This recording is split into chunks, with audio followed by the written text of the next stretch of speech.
and the situation in the Middle East. First, Israeli Defense Minister Gallant briefed us on the horrific terrorist attacks by Hamas against Israel and on Israel's ongoing response. Allies strongly condemned Hamas's indefensible attacks on civilians and called for the immediate release of all hostages. Our thoughts are with all those affected by these horrific attacks. Israel has the right to defend itself, and as the conflict unfolds, the protection of civilians is essential.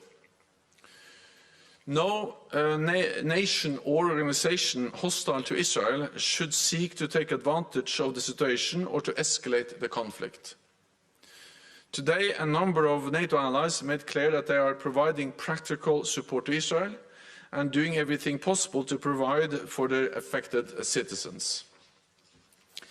Ministers also addressed NATO missions and operations, including in the Western Balkans and in Iraq. The European Union joined us. In response to recent tensions in Kosovo, NATO has deployed hundreds of additional reserve forces to our KFOR operation in recent weeks.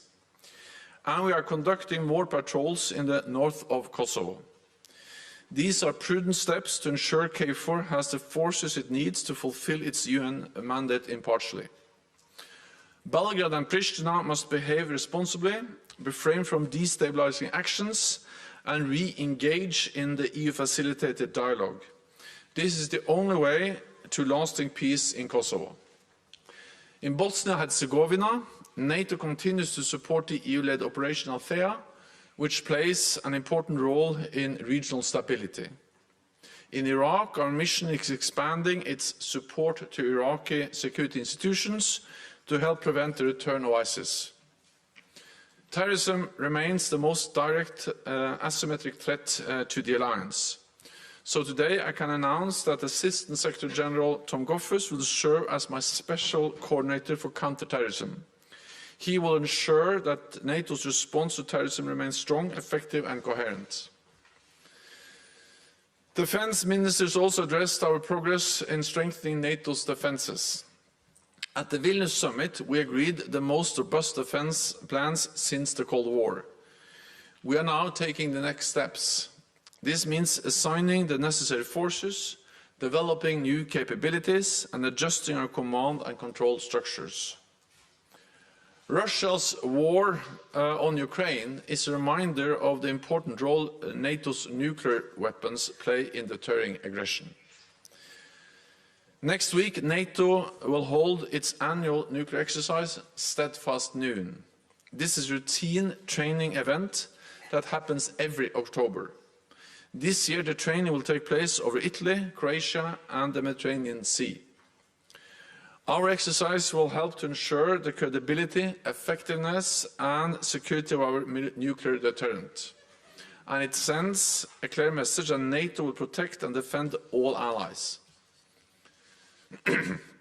Today, ministers also addressed the damage to critical undersea infrastructure in the Baltic Sea. Allies expressed strong solidarity with Estonia and Finland as they work to establish the facts. NATO and allies are sharing information to support that effort. If this is proven to be a deliberate attack on critical infrastructure, it will be a serious incident, and it would be met by a united and determined response. I raised with ministers the need to move forward on ratification of Swedish membership. And I'm glad that the Turkish defense minister confirmed that Turkey stands by the agreement from Vilnius to finalize Swedish accession. So I now expect that the Turkish government will submit the accession protocol to the Grand National Assembly and work with the Assembly to ensure speedy ratification. And with that, I'm ready to take your questions. Start with the Associated Press in the middle of the room here, please.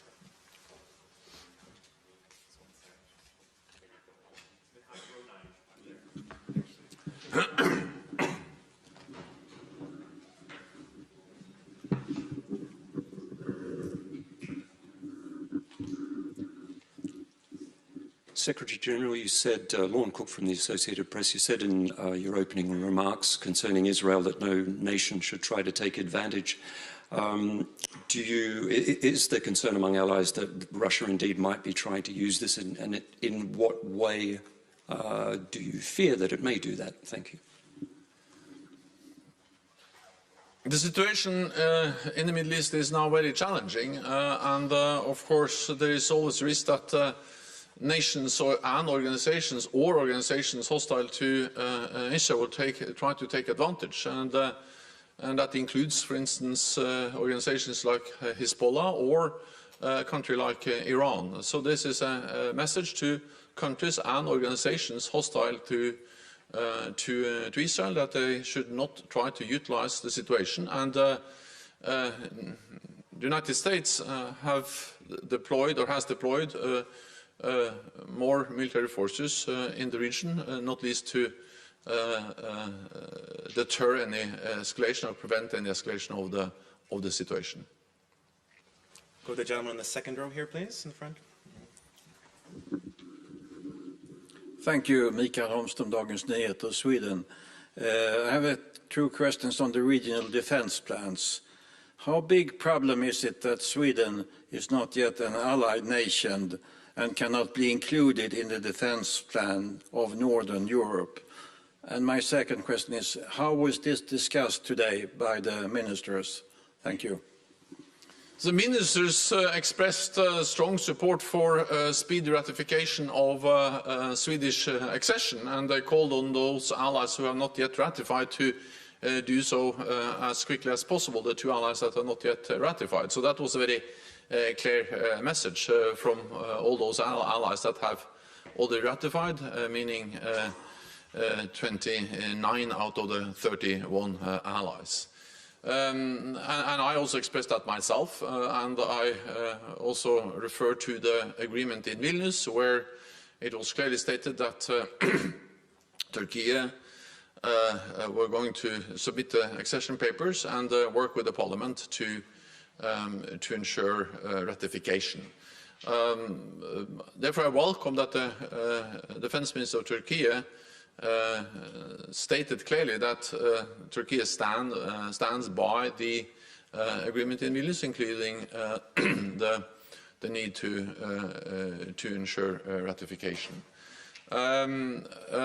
So this will continue to be my message. I spoke recently with President Erdogan, conveyed the same message, and I will continue to convey that message on behalf of all those allies who are calling for a speedy ratification, to ensure that that happens as soon as possible. Then we have to understand that Sweden is already very much integrated into NATO, politically, but also militarily. And of course, even though they're not formally a member and cannot be formally integrated into all our structures, the reality is that they participate in NATO meetings, the military structures, the civilian structures, and of course the fact that we have decided that Sweden has already been invited, has the status as an invitee, also makes it possible to take more and more into account when we do our planning, when we develop our capability targets, also the fact that soon Sweden will also be a member. So, of course, we would like to finalize this as soon as possible, but at the same time, Sweden has come a very long way already on their way to become a full member of the alliance. We'll go to Sky, third row here, please. Thank you. Adam Parsons from Sky News. Secretary General, you said yesterday that Israel's response had to be proportionate. Israel has today cut off all supplies of fuel, electricity and water to Gaza and its civilian population. So I want to ask, is that proportionate? If it is proportionate, where exactly is the limit? And if it is not proportionate, what can NATO do about that? Well, NATO as an alliance is not directly involved, but of course it was important for us to address the situation today, and we were briefed by the Israeli defense minister. We saw a shocking video, and of course the reports are shocking, and that's also the reason why allies have so strongly condemned these horrific terrorist attacks against civilians in Israel and against Israel.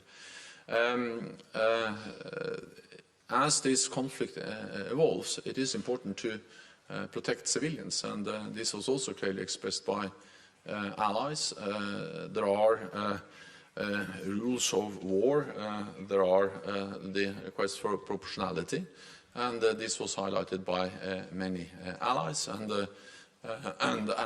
that's something they state at the same time as they very clearly condemn the brutal atrocities and the violence that Hamas has been responsible for. Go to Lithuanian National Television here in the second row, please. Mindaugas Laukagalis from Lithuanian National Radio and Television. I also have a question about regional plans.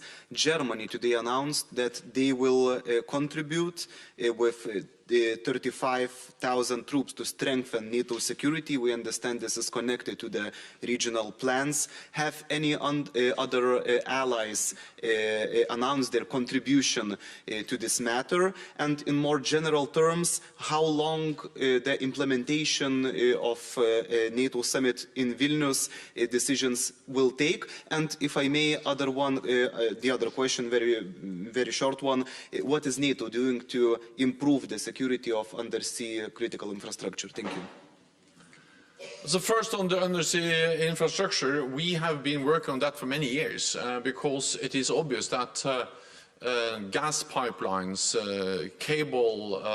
power cables, internet cables, these types of undersea infrastructure are of critical importance for our societies. So this has been an issue which has been high on the NATO agenda, part of our efforts related to resilience for many years, and many things have been done to protect this critical infrastructure. Then, of course, after the damage to the Nord Stream pipelines last year, we stepped up and significantly increased our presence in the Baltic Sea and the North Sea. We have established a cell here at the NATO headquarters to better coordinate the efforts by between allies, and also to coordinate the efforts by the governments, the military authorities, and the private and civilian sector, because most of this critical undersea infrastructure is owned by private companies, operated by private companies, and they also have access to and control important capabilities that can help us with surveillance and also gathering information. So the work we have done since last year, since the Nord Stream incidents, is about strengthening coordination, enabling us to work more closely with the private sector, and also typically this infrastructure goes from one country, in this case Finland, to another country, Estonia, and therefore the need also to work across borders has become even more important. All of this has been done, and we're in the process of stepping up. At the same time, I think we need to realize that undersea infrastructure is extremely vulnerable, because we speak about thousands of kilometers of cables or pipelines, and of course there's no way to have military presence along all these pipelines and infrastructure all the time. So this is about sharing information, this is about intelligence, this is about deterrence, to increase the threshold and to reduce the risks against these types of undersea infrastructure. I have spoken with the Finnish president, I have spoken with the Estonian Prime Minister.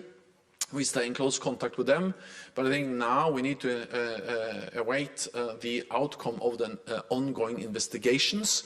It's too early to say exactly what caused this incident and whether it was an intentional attack. So yes, we are very much aware of the risks, but it's too early to make any final assessment on how and why this happened.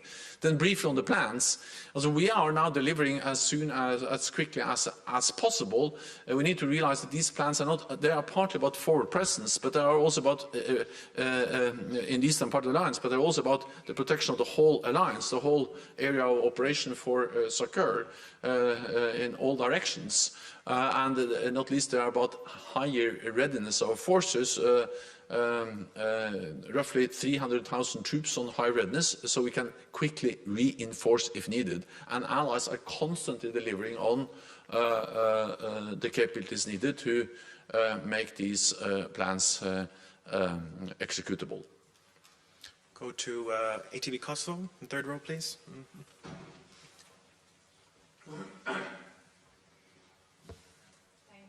Fjaka Vitaku, ATV Kosovo. So I have two questions. The first one, how do you assess the current security situation in Kosovo, and how long will the mandate of NATO's mission KFOR in Kosovo will last? Well, first of all, we have a very clear UN mandate, and of course we continue to follow up on that mandate, and there is no indication that mandate will change. And NATO has a history. We have a responsibility in the Western Balkans in general, and in Kosovo in particular, and we take this very seriously. So we have now increased our presence with several hundred troops in Kosovo, with new battalions from Romania, from Bulgaria, and also the United Kingdom has also deployed more forces as part of the NATO presence in Kosovo. So this was one of the main items or issues discussed at the Defense Ministerial meeting. There is a tense and difficult situation. We follow that very carefully. We have increased our presence, especially in the north, and the main message is that both Pristina and Belgrade need to refrain from actions that can further escalate the situation or increase tensions, and refrain from inflammatory rhetoric. And Pristina and Belgrade should engage in the EU-facilitated dialogue. I think that's also one of the important messages from the meeting today, is that in Kosovo we see how NATO and the European Union are working hand in hand. The NATO military presence, the increased NATO military presence, supports the diplomatic and political efforts of the European Union, and we had the European Union also present at the meeting, and I think it's good to see that in a difficult and challenging situation in Kosovo and in the Western Balkans, Bosnia and Herzegovina, the EU and the European Union are actually working more closely together than we've done for a long time, and that's a good thing to see. I think we have time for one more. We'll go to ZDF over here on my left, please. Hi, ZDF, German TV. Could you please explain what was shown in the video that the Israeli minister brought, and what was the reaction amongst the ministers? Well, there were horrific pictures from the attacks and the victims of the attacks over the weekend. I think it has to be up to the Israelis to decide how much they reveal of those pictures. Some of these pictures have also been actually shown to the broader public. The main message was that it just confirmed the brutality of the attacks, how innocent civilians, young people were killed, and of course it makes a strong impact on all of us when we see the pictures and the video describing the consequences of this horrific attack against Israel. Concludes this press conference. Thank you very much. Thank you so much.